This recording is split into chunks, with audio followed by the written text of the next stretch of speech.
7월 2일 예배를 하나님 앞에 드리겠습니다.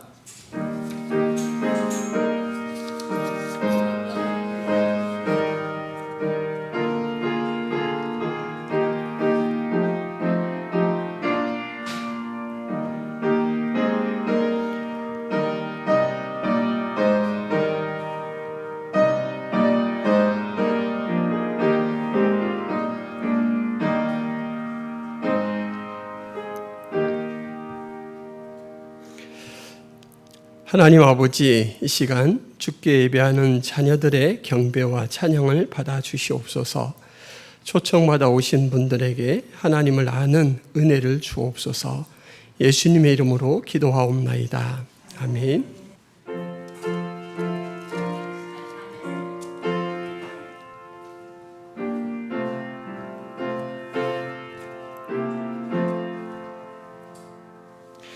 하나님 사랑은 온전한 참사랑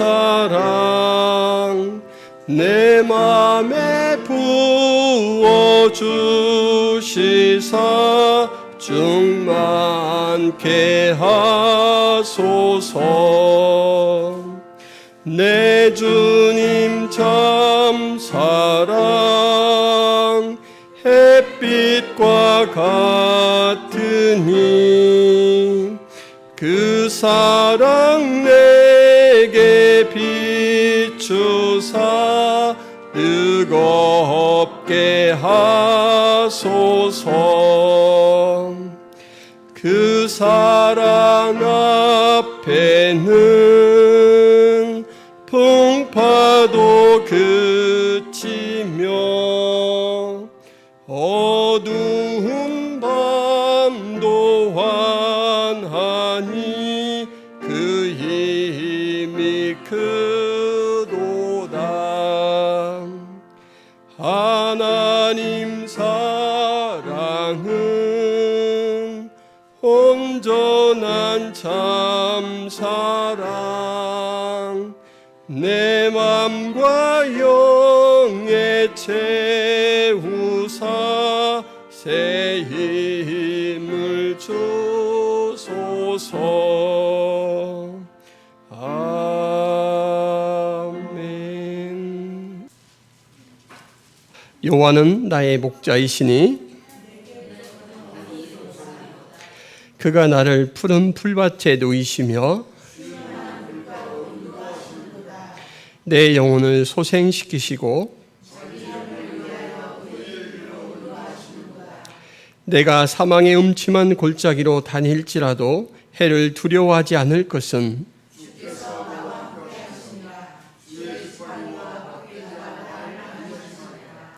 주께서 내 원수의 목전에서 내게 상을 차려주시고 내 평생의 선하심과 인자하심이 반드시 나를 따르리니 아멘. 사도신경으로 신앙을 고백합니다. 전능하사 천지를 만드신 하나님 아버지를 내가 믿사오며 그 외아들 우리 주 예수 그리스도를 믿사오니 이는 성령으로 잉태하사 동정녀 마리아에게 나시고 본디오 빌라도에게 고난을 받으사 십자가에 못 박혀 죽으시고 장사한 지 사흘 만에 죽은 자 가운데서 다시 살아나시며 하늘에 오르사 전능하신 하나님 우편에 앉아 계시다가 저리로서 산자와 죽은 자를 심판하러 오시리라. 성령을 믿사오며 거룩한 공회와 성도가 서로 교통하는 것과 죄를 사하여 주시는 것과 몸이 다시 사는 것과 영원히 사는 것을 믿사옵나이다. 아멘.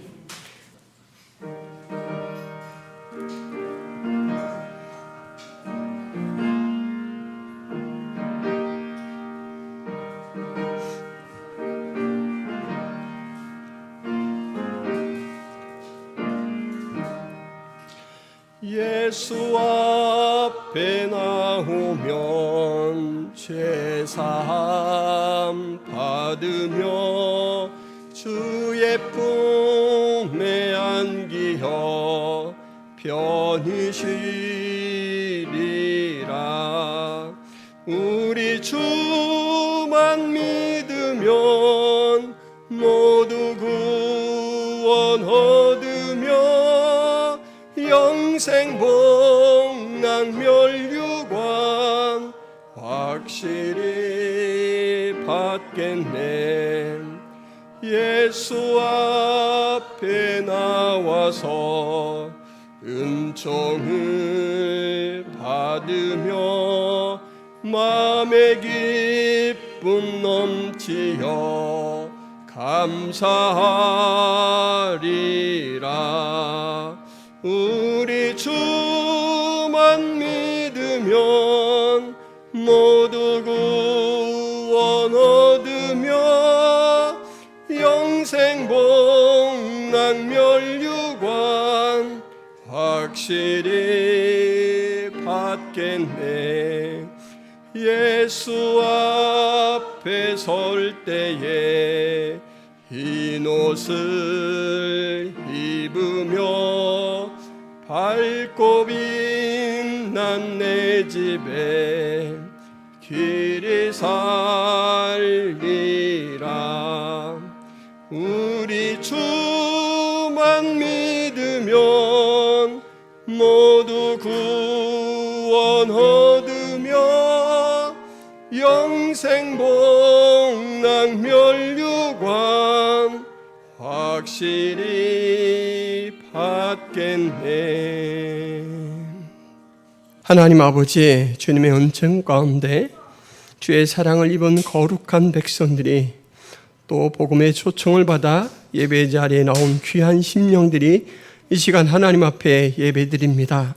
기쁘게 받아주시옵소서. 하나님, 김포 성화교회 모든 예배에 성령 충만한 은혜를 주시고 매 순간 예배하는 심령들마다 하나님을 만나고 경험하게 하여 주옵소서.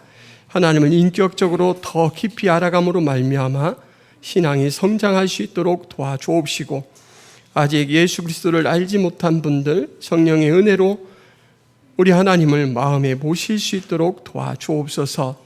예배하는 자들의 심령에 부흥 있게 하시고 매일매일 말씀 안에서 하나님을 경험하며 살게 하여 주옵소서.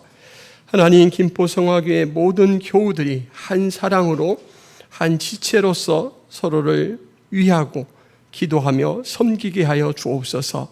예수 그리스도 안에서 하나된 은혜를 이 땅 가운데서 누리게 하여 주옵소서. 하나님, 교회가, 예배가, 가정이, 주일학교가 바로 세워질 수 있도록 은혜를 주시고, 특별히 오늘 이렇게 복음의 초청을 받아 주 앞에 긍정적으로 반응하시고 나온 심령들, 하나님의 영광을 덧입혀 주옵소서. 주님의 생명을 허락하여 주옵소서. 예수 그리스도 안에 주신 형통함이 있게 하여 주옵소서. 하나님, 또한 천사도인 요양원 요양보호사 채용이 원활하게 잘 진행되어서 섬기시는 어르신들 불편함이 없도록 도와주옵소서. 오후 예배를 소그룹 모임으로 전환하였는데 하나님, 이를 통하여 우리가 더욱더 주 앞에 가까이 나아갈 수 있도록 도와주옵소서. 이 시간에도 선교지에서 수고하는 모든 선교사님들 그 사역의 은혜를 더하여 주셔서 하나님께서 동행하시고 열매가 맺혀질 수 있도록 도와주옵소서. 후원과 중보가 끊이지 않게 하여 주옵소서. 예수 그리스도의 이름으로 기도하옵나이다. 아멘.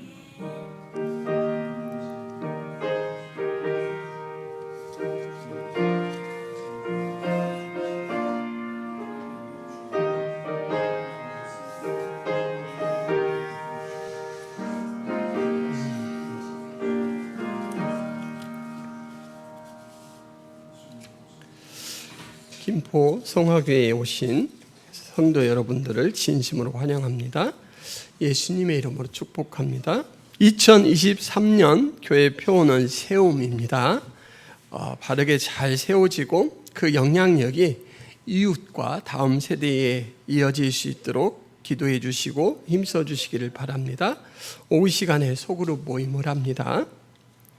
그리고 성경 통독 위한 성경 문제풀이를 하고 있는데 잘 이렇게 가져가셔서 풀어서 헌금함에 내어 주시면 채점을 해서 또 이렇게 나눠드리도록 하겠습니다. 모세오경까지 진행한 후에 성실히 참여하신 분들에게 소정의 선물을 드리도록 하겠습니다. 이번 주 지역전도는 화요일과 수요일에 있습니다. 천사도인 요양원 사역 7일 금요일에 있습니다. 오늘 교회에 방문해 주신 여러분들, 교회에서 작은 기념품을 준비했습니다.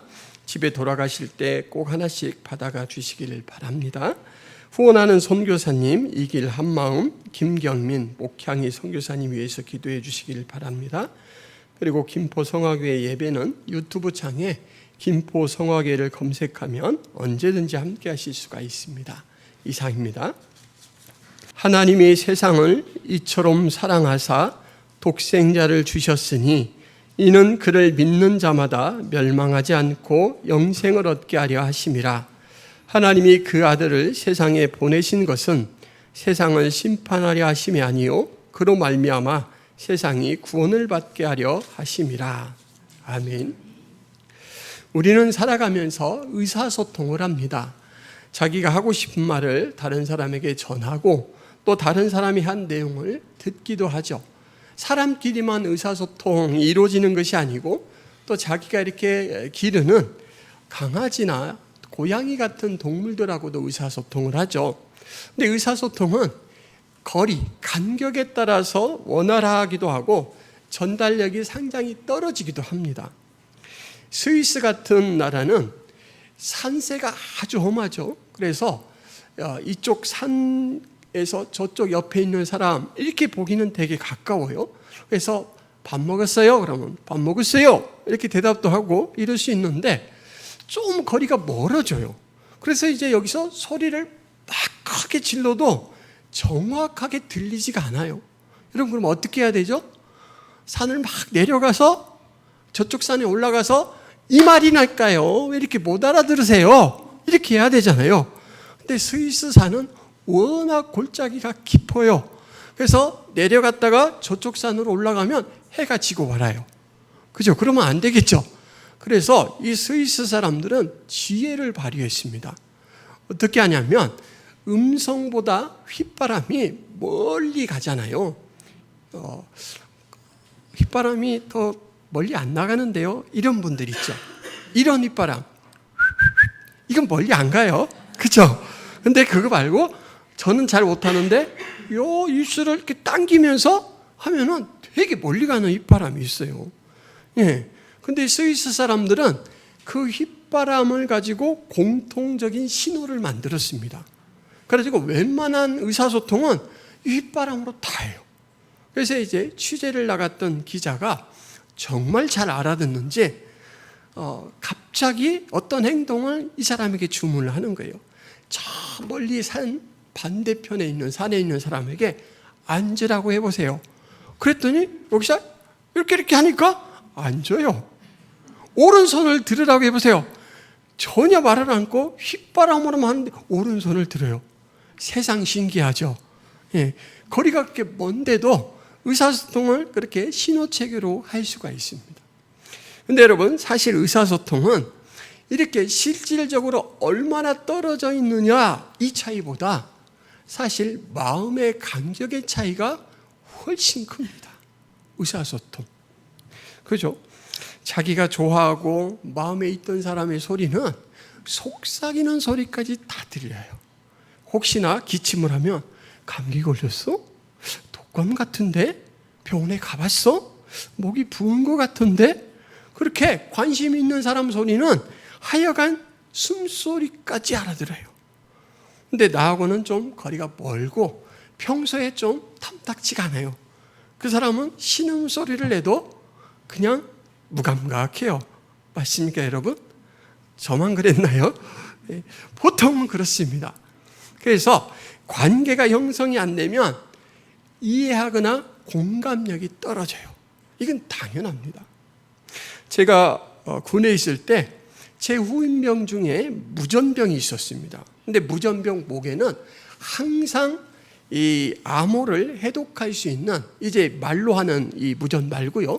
이렇게 모스부호로 이렇게 해서 전달하는 그것을 해독하는 암호 책자가 있습니다. 근데 근데 이것을 분실해 버렸어요. 그깟 종이 조각 하나 이렇게 생각할 수 있는데 이것을 분실해서 못 찾으면 전권에 있는 암호를 다 바꿔야 됩니다. 여러분, 큰일일까요? 적은 일일까요? 어마어마하게 큰일입니다. 그래서 잃어버린 당사자는 영창 갑니다. 빨간 줄이 올라가죠. 근데 이 사람만 끝나느냐? 그렇지 않죠. 항상 군대의 문제는 직속상관이 또 연대 책임을 집니다. 후임병이 이것을 잃어버려서 저희가 훈련을 하다가 모든 훈련을 중지하고 막 이거 찾았어요. 찾는데 없어요. 시간이 갈수록 이 친구도 얼굴이 사색이 되었는데 이 친구의 소대장님, 중대장님, 대대장님 얼굴도 곱지가 않아요.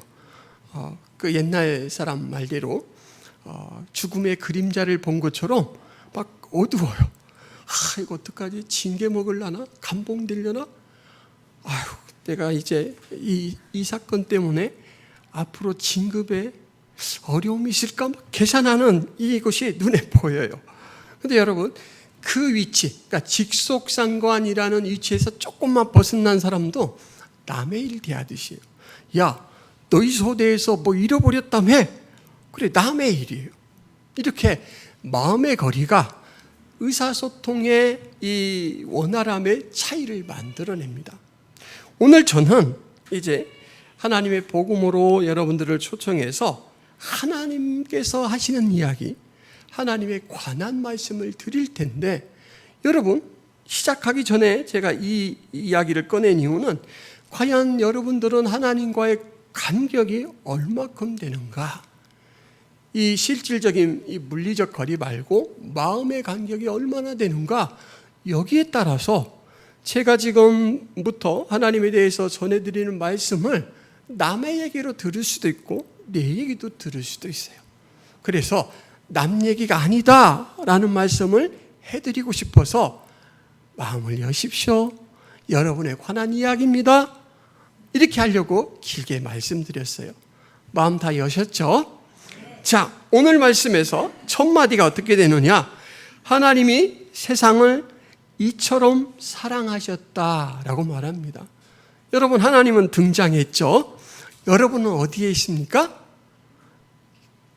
저를 보시면은 제가 대답 못 해드리고 제가 읽어드릴 하나님이 세상을 이처럼 사랑하셨다라고 할 때 여러분의 자리는 세상입니다. 세상. 하나님이 만드신 것, 하나님이 만들어 놓은 모든 사람들을 가장 넓게 포함해서 부르는 말씀이 세상이에요. 그래서 하나님이 세상을 어떻게, 세상에 대해서 어떻게 이렇게 이야기할 때는 그 세상 가운데 나도 속해 있다라는 이야기로 들으셔야 됩니다. 그래서 지금 제가 들려드리는 이야기는 여러분을 만드시고 여러분에 대해서 의사소통을 하기를 원하시는, 다시 말해서 관계를 맺고 계신 하나님께서 하시는 말씀이고, 여기에서 소개하는 이야기는 바로 여러분에 관한 이야기다 라는 이 사실을 꼭 기억하시기를 바랍니다. 오늘 첫 마디가 하나님이 세상을 이처럼 사랑하셨다라고 말하는데, 세상이 하나님의 소유다라는 그 사실, 그래서 나도 하나님께 속해 있다라는 그 사실을 에스겔서에서는 이렇게 표현합니다. 모든 영혼이 다 내게 속한지라. 성경 앞쪽 창세기에 보면 하나님께서 우리를 만드시고 우리 코에 생기를 불어넣으셨다. 그러니까 하나님의 요소를 우리에게 넣어줬다. 그렇기 때문에 우리는 하나님의 것이에요. 우리가 믿든지 믿지 않든지 알든지 알지 못하든지 간에 하나님께서 관계를 맺어주셨기 때문에 우리는 다 하나님의 것입니다. 여러분, 하나님께서 세상에 관심을 가지고, 이 말을 다른 말로 한다면 나에게 관심을 가지고, 그 말이죠. 세상에 대한 그 관심의 핵심은 사랑이다, 이렇게 성경이 말하고 있습니다. 너무 크고 넓은 손길이라 느낄 수 없을지 모르지만 하나님은 처음부터 끝까지 나를 주시하고 나에 대해서 관심을 갖고 계십니다. 그런데 그 관심의 가장 이 안쪽에는 사랑이다라는 거예요. 여러분, 사랑은 보통은 상호적입니다. 내가 베풀 때 또 받은 사람이 또 나에게 사랑을 주죠. 그런데 사랑은 사실 어느 정도 이 상태가 될 때까지는 일방적인 형태를 띠는 경우가 많습니다. 이 사람이 사랑을 받고 있다, 그 사랑의 가치가 얼마나 좋다라는 걸 알지 못하면 이렇게 눈을 돌리지 못하고 그냥 부족한, 자존감이 약한 자기에게만 이렇게 몰두하고 있을 때가 있어요. 그런 사람에게는 찾아가서 맛있는 것도 사주고 또 어깨도 토닥토닥하면서 친밀감도 표현하고 또 중요한 문제를 상의할 때 받아주고 이렇게 하면서 자꾸 끌어내고 확인시켜줘야 되죠. 저희 집은 애가 둘인데 연년생입니다. 그런데 큰애를 낳고 둘째를 계획하지 않았는데 어느 날 갑자기 느닷없이 생겼어요. 바쁘고 힘들 때 생겼어요. 그래서 아내가 애가 들어선 거를 좀 이제 본인 몸이니까 느꼈죠. 그런데 기쁘지 않으니까 어떻게든 좀 떨어뜨려 보려고 몸을 좀 험하게 다뤘대요. 막 무리도 하고 등산도 하고 막 억지로 본인이 이렇게 병원 가서 떨어뜨리면 안 되잖아요. 예수님을 믿는 사람으로서. 그래서 좀 그렇게 무리를 한 거예요. 그런데 이 아이가 엄청 강했나 봐요. 안 떨어졌어요. 근데 몸이 고되니까 태어나고 나서도 이 아이에게 집사람이 막 집중해서 사랑을 못 줬습니다. 어느 날 저에게 이야기하는 거예요. 여보, 그러고 보니까 우리 딸아이는 한 번도 웃지를 않은 것 같아. 저도 가만히 생각해 보니까 한 번도 웃는 모습을 못 봤어요. 여러분, 아이는 엄마의 모습을 보고 배우잖아요. 엄마가 안 웃어주니까 얘가 웃을 줄을 몰라요. 늘 그만큼만 행동하는 거예요. 그래서 저도 그때부터는 반성을 했습니다. 엄마가 못하면 내가라도 했어야 되는데 참 눈치 없는 아빠다. 그래서 그 다음부터는 그냥 우르르 깍꿍을 많이 해줬습니다. 조물조물하면서 잠잠히 막 쭉쭉이도 해주고 그러면서 했더니 한 반년 정도 지나니까 이제 평소 다른 그 친구들만큼 막 웃어요. 이렇게 사랑은 일방적으로 줄 때가 있어요. 우리가 하나님의 사랑을 알지 못할 때 하나님께서 먼저 찾아오시고 우리에게 내가 너를 사랑한다라고 말씀하시는데 오늘 이 말씀은 그 대표적인 말씀입니다. 왜 하나님께서 일방적으로 우리에게 이렇게 사랑으로 대하시냐면 우리는 도덕적으로 망가졌습니다. 우리가 처음 우리의 조상 아담이라는 분이 죄를 지어서 그 죄 때문에 오염되어서 우리의 감각은 많이 망가졌어요. 그래서 우리 스스로 하나님을 찾고 하나님 앞에 제가 하나님 사랑합니다 이렇게 고백할 수가 없어요. 갓 태어난 어린아이가 오직 엄마의 힘을 의지해서 살아가는 것처럼 무능해요. 그래서 하나님은 우리에게 먼저 그렇게 사랑을 베풀어 주셨습니다. 죄로 손상된 인간이 스스로 하나님을 알지도 못하고 느끼지도 못할 때 하나님께서는 우리를 찾아오셨어요. 오늘 이 16절 말씀에서는 하나님이 세상을 사랑한다라는 말씀이 기록되어 있지만 조금 더 뒤에 19절에 가면 세상이 빛보다 어둠을 사랑한다라는 말이 기록되어 있습니다. 하나님은 우리를 사랑하는데 우리는 빛 대신 하나님과의 반대편에 있는 어둠을 사랑한대요. 여러분, 배신도 이런 배신이 없습니다. 사랑을 고백하는데 탁 등을 돌리고는 얼굴을 삐죽하고 고개를 이렇게 틀은 다음에 외면하는 거예요. 외면으로 그치는 게 아니고 사랑을 고백하는 분의 적에게 나는 너를 사랑해 이러고 있어요.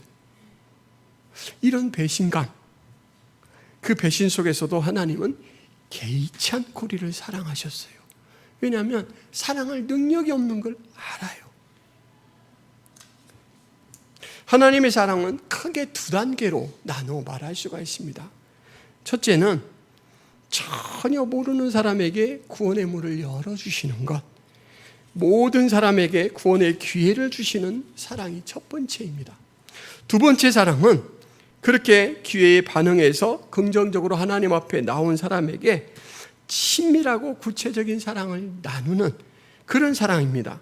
요한복음 14장 23절에서는 사람이 나를 사랑하면 내 말을 지키리니 내 아버지께서 그를 사랑하실 것이요 우리가 그에게 가서 거처를 그와 함께 하리라.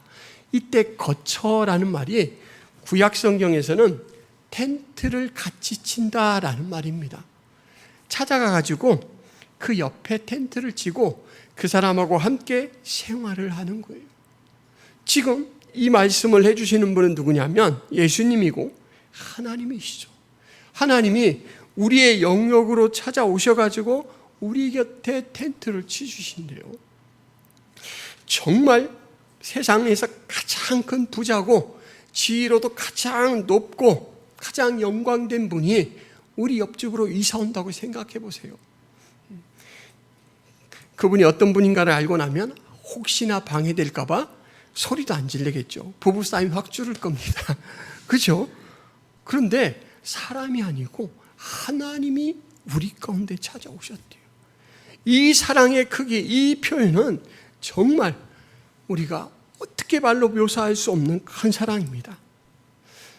이렇게 하나님은 우리가 존재하도록 일하는 분이고 우리가 복되기를 바라시는 분입니다. 그 사랑이 말로만 사랑한다, 사랑하다 하지 않고 행동으로 구체화되는 것이 바로 이 뒷부분 말씀입니다. 하나님이 세상을 이처럼 사랑하사 그 다음에 뭐냐면 독생자를 주셨으니라는 말이에요. 세상을 위해서 죄로 다 잃어버리고 무능해진 도덕적으로 다 깨어져서 반응할 수 없는 그 존재를 회복시키기 위해서 하나님은 누구를 내밀어 주셨냐면 하나님의 독생자. 독생자라는 건 홀로독, 하나라는 말이죠. 하나님의 외아들을 내어주셨는데 이때 내어주시다라는 말은 생명을 내놓는다라는 말입니다. 우리를 건져주시기 위해서 하나님의 아들의 생명을 희생시키신 거예요. 그래서 그 아들을 믿는 자마다 멸망치 않고 영생을 얻는다 이렇게 말했습니다. 하나님이 우리를 위해 마련해 놓으신 것은 그의 독생자의 생명을 희생시켜서 마련해 놓은 건데 그것을 내 것으로 만드는 방법은 딱 한 가지입니다. 뭐냐면 믿음이에요. 믿음. 아니 믿는 게 뭔데요? 믿는 거는 신뢰하는 것입니다. 신뢰하는 거. 신뢰하는 사람 앞에서는 다른 사람 앞에 털어놓지 못한 마음도 털어놓죠. 제가 사실은 이렇게 몸이 아파서 이런 일들은 할 수가 없어요. 남들에게는 제가 이렇게 아픈 부분을 말할 수 없지만 당신에게만큼은 말할 수 있어요. 왜냐하면 그것을 약점 삼을 것이 아니라는 것을 알기 때문이에요. 이렇게 마음을 털어놔요. 여러분 신뢰하는 사람에게는 마음뿐만 아니라 나누죠. 그리고 내 것들, 나의 소중한 것들을 맡길 수가 있습니다.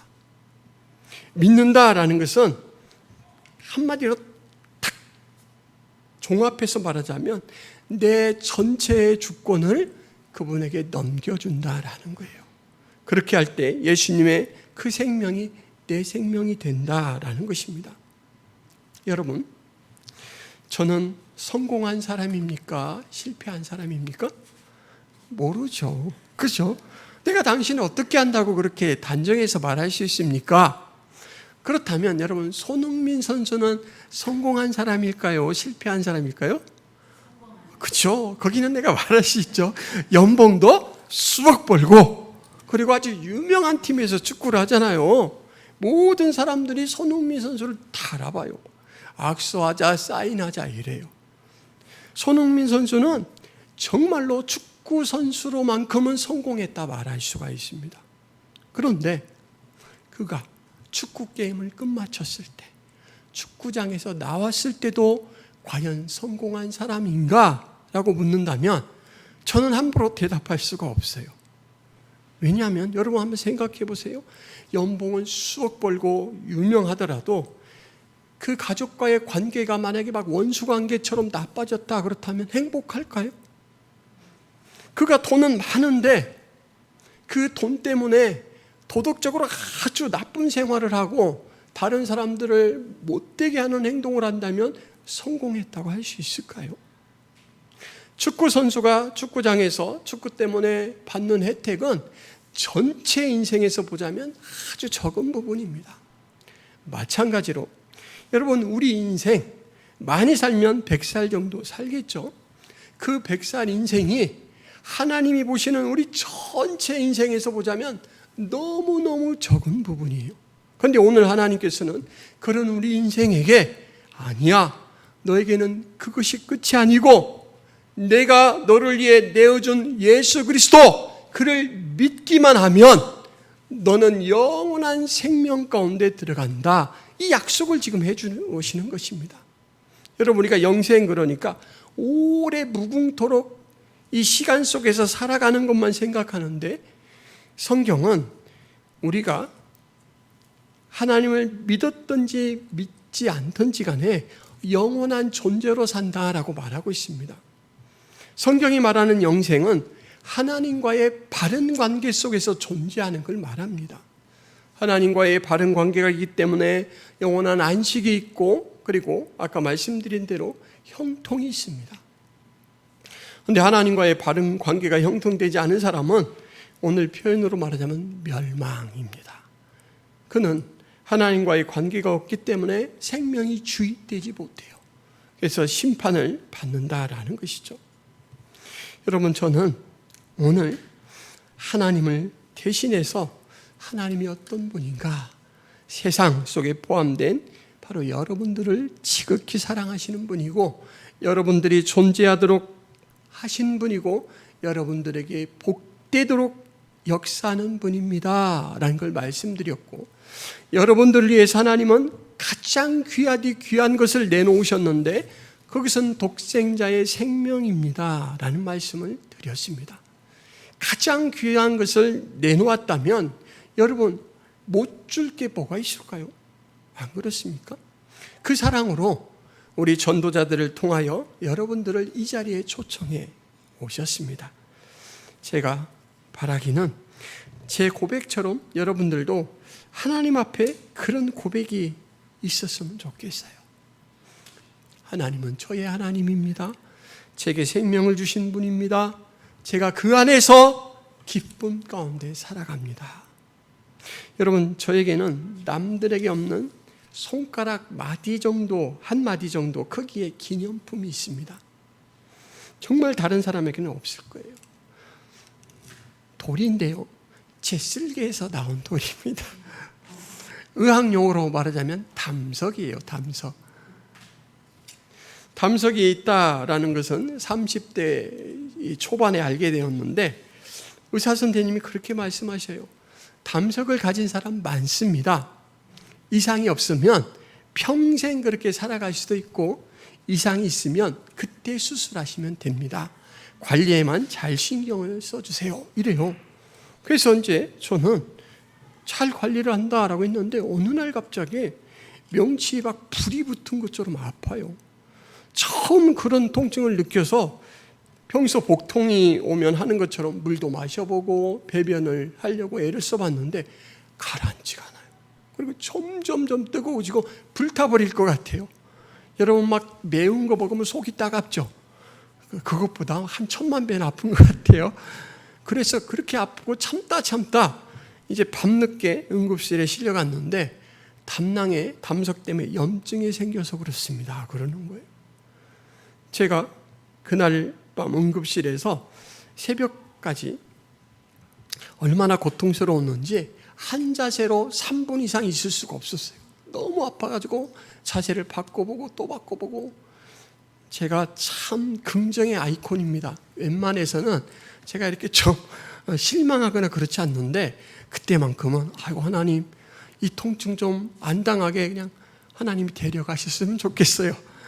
죽어버렸으면 좋겠어요. 이런 생각까지 드는 거예요. 그리고 다음날 바로 수술이 안 돼서 24시간 기다렸다가 수술을 받았어요. 그때 제 몸무게가 한 5kg는 빠진 것 같아요. 그런데 여러분, 제가 수술방에 들어갈 때 겁이 안 나고 너무 기뻤어요. 드디어 이 고통에서 벗어날 수 있겠구나.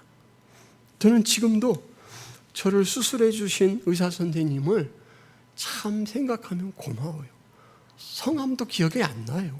그렇지만 저에게 의술을 베풀어 주셔서 저에게 새로운 생명을 주신 것만큼은 제가 너무너무 감사해요. 그런데 여러분, 이 육신의 생명을 다시금 찾아준 의사 선생님에게도 감사하지만 저는 훨씬 더 큰 감사는 바로 예수 그리스도를 통해서 영원한 생명을 주신 하나님에 대한 감사입니다. 저는 다 잃어버려도 그 하나님의 사랑 때문에 감사할 수가 있습니다. 영생을 선물로 주셨다. 이것을 나의 일로 감사할 수 있는 사람은 성공해서 세상에서 누가 뭐래도 성공한 사람입니다. 이 자리에 계신 분들 같은 이유로 감사할 수 있으면 좋겠습니다. 하나님, 제가 당신을 알게 된 것으로 인해 감사드립니다.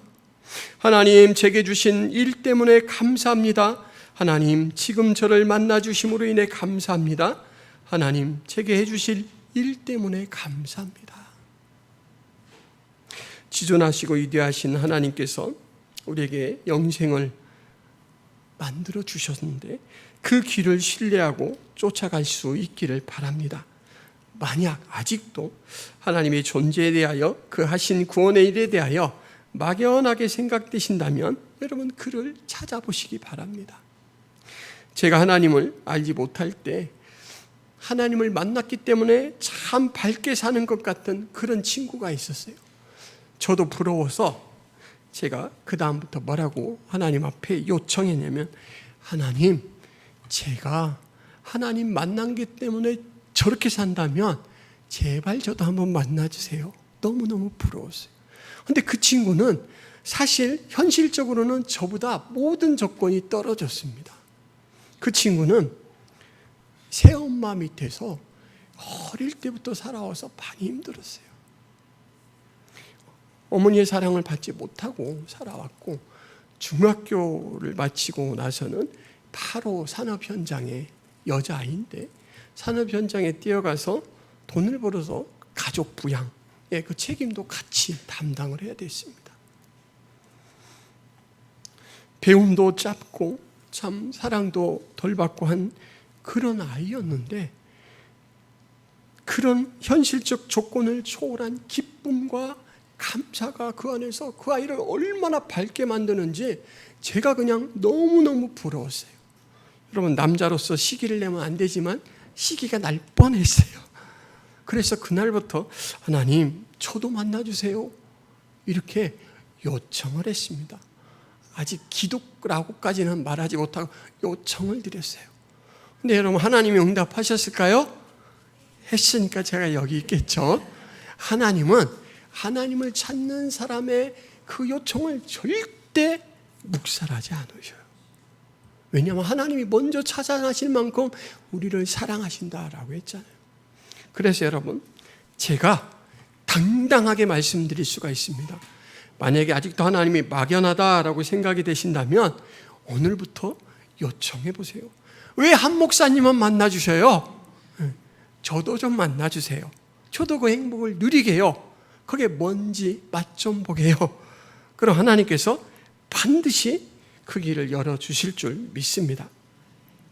여러분, 어떻게 보면 요구는 관심이고요, 그 관심을 담은 이 요구는, 그 기대는 어떻게 보면 믿음으로 발전해 갈 수 있는 씨앗과 같아요. 그래서 하나님이 그것을 믿음으로 바꿔주시리라 믿습니다. 여러분이 하나님을 알기 위해서, 하나님을 아시고 계신 분들은 더 잘 알기 위해서 이렇게 구체적으로 한번 실천적이고 점검할 수 있는 목표를 세우고 실천해 보시기를 권합니다. 여러분, 성경은 하나님에 관한 말씀이에요. 성경을 통해서 하나님을 잘 알 수가 있습니다. 그래서 하나님, 내가 매일 성경 한 장씩 읽어가면서 하나님을 만나보겠습니다. 이렇게 한번 계획을 세우고 실천해 보시고요. 아니면 하나님, 제가 3개월간 매일 잠자기 전 하나님을 나에게 나타내 보이도록 짧은 요청인지 기도인지는 모르지만 한번 힘써 보겠습니다 하고 해보시는 거예요. 하나님, 3개월간 제가 교회에 출석하며 하나님의 말씀을 들어보도록 하겠습니다. 정말 하나님이 살아계신 분이고 저를 사랑하시는 분이라면 저에게 나타나 주세요. 여러분, 무엇을 하든지 여러분들이 한번 목표를 정해서 시행해 보시기를 바랍니다. 오늘 우리 어르신들 오시면서 이렇게 이름을 적어주셨는데, 물론 그 전에도 제가 이름을 알고 있지만 이렇게 적어주셔서 이제 이 이름을 저는 제 기도의 제목에 포함을 시켜서 계속해서 기도할 거예요. 하나님, 이분에게 만나주시고 이분에게 하나님의 생명을 공급해 주세요. 이렇게 기도할 텐데 여러분들도 스스로 힘써 주시기를 바랍니다. 그래서 다음에 들려오는 소식은, 아이고 목사님 만난 하나님 나도 만났는데 참 좋디다, 이런 고백을 들었으면 좋겠어요. 기도하겠습니다.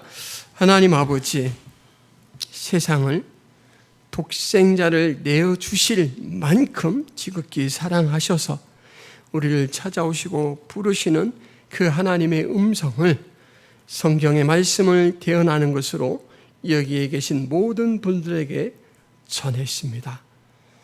하나님, 그 하나님의 전인격이 여기 계신 분들 인격 가운데 찾아가 주셔서 내가 바로 그다, 너를 만들었고 너를 지극히 사랑하였고 너에게 지금부터 영원토록 계속해서 관심을 기울이는 그다, 이렇게 나타내 주옵소서.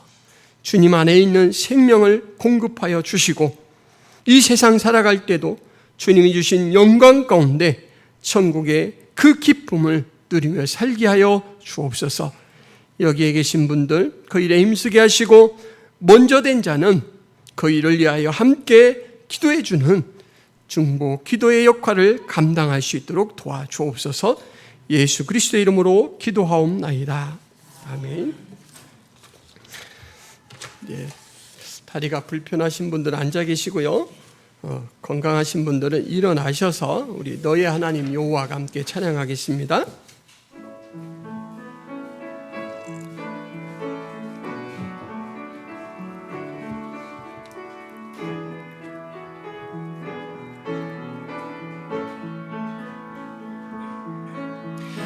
너의 하나님 여호와가 너의 가운데 계시니 그는 구원을 베푸실 전능자시라. 그가 너로 인하여 기쁨을 이기지 못하시며 너를 잠잠히 사랑하시며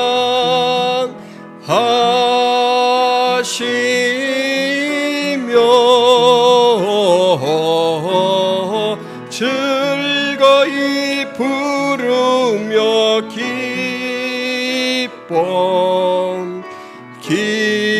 기뻐하시리라. 즐거이 부르며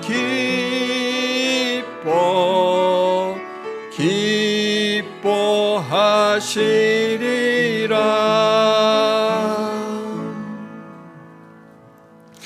하나님 아버지, 예배를 드리며 우리의 생명도 주의 것이고 우리의 삶도 주의 것이고 주의 잇대어 있기 때문에 영광스럽습니다. 고백하며 헌금을 주님 앞에 드립니다. 드리는 마음과 손길을 축복하여 주옵소서. 모든 순간 주님의 인도를 받으며 살게 하시고 주님의 공급을 받아 살게 하여 주옵소서. 이제는 예수 그리스도의 은혜와 하나님 아버지의 크신 사랑과 성령 하나님의 감화 교통의 역사가 김포 성악의 모든 성도들 머리 위에 하나님의 부르심을 받아 주 앞에 예배하며 알기를 소원하고 요청하는 모든 사람들 머리 위에 하나님의 귀한 백성들 머리 위에 영원토록 함께 있을지어다. 아멘.